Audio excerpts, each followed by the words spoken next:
And the young lady that we've helped, she's from Haiti.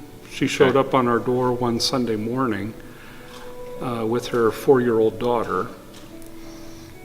Did not speak English, and it was right before service.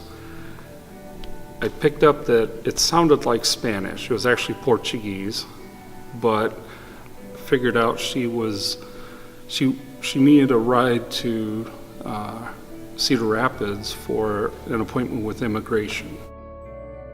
That's what she came to us for. And she was living in the apartments across the way with someone that she knew from Brazil, because she had lived in Brazil for several years after the earthquakes there. And so a couple in the congregation, when we found out what she needed, they took her down for the appointment and brought her to church the following Sunday. And she kept attending because we were just right across the parking lot. And it wasn't obvious to me, but it was obvious to some of the women in the congregation. She had the glow.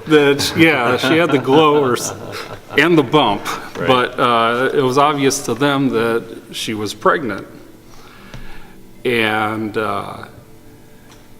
so in talking to her, yes, found out she was expecting in August. And so we wanted to connect her right away with alternatives.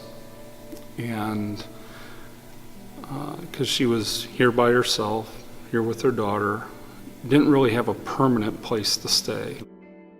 No family. She came by herself.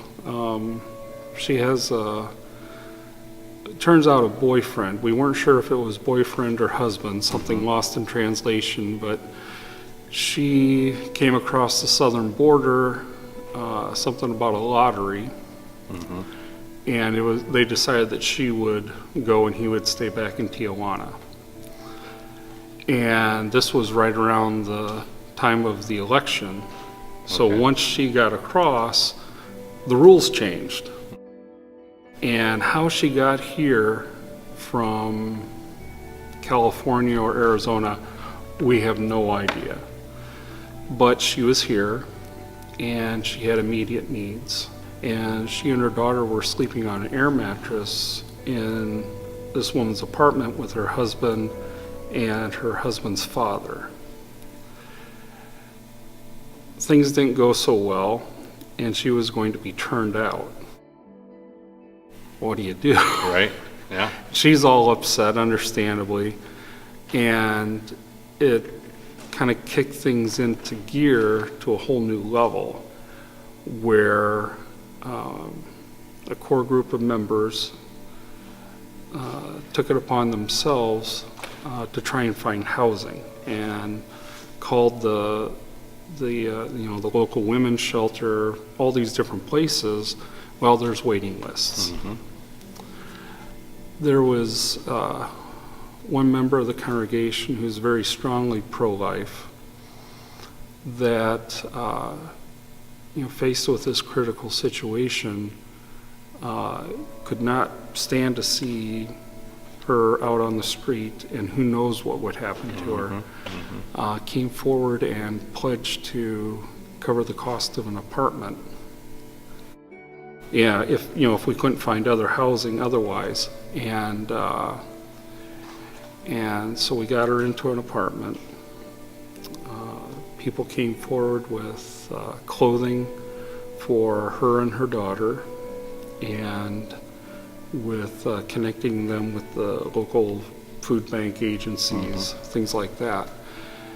So it kind of snowballed on us. But a lot of times it came out of a pressing immediate need. Hello, my name is Reverend Justin Kane. I'm pastor at Grace Lutheran Church in Waterloo, Iowa. If you're thinking of having an abortion, or if you've had an abortion in the past, I pray that you would come talk with me. We're here to help. We're here to surround you with the love of God. We're here to forgive. In Jesus' name.